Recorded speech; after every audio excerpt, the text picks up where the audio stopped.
Hello వదినా, ఏం చేస్తున్నావు? ఇంటి పని వంట పని అంతా అయిపోయిందా?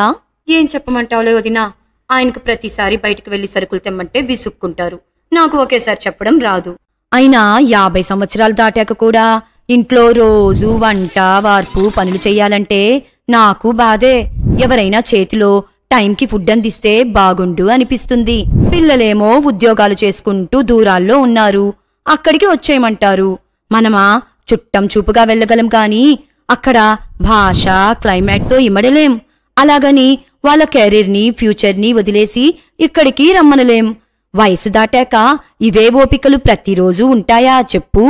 అవునొదినా, నా పరిస్థితి అంతే. నాదే కాదు, ఇప్పుడు చాలా మంది ఇళ్లలో కూడా జరుగుతుంది ఇదే. అందుకే మనలాంటి వాళ్ళ కోసమే మన వైజాగ్లో ఒక కొత్త కాన్సెప్ట్లో ఒక ప్రాజెక్ట్ స్టార్ట్ చేస్తున్నారట. అవునా వదినా? ఏంటది? ఆ ప్రాజెక్ట్ నేమ్ రుద్రా సీనియర్స్. ఈ ప్రాజెక్ట్ లో మనలాంటి సీనియర్ సిటిజన్స్ అందరికీ యూజ్ అయ్యే అన్ని కంఫర్ట్స్ తోనూ ఫ్లాట్స్ అమ్ముతున్నారంట.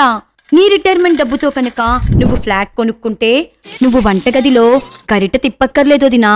అన్నయ్య బయట నుంచి సామాన్లు కూడా తేనవసరం లేదు.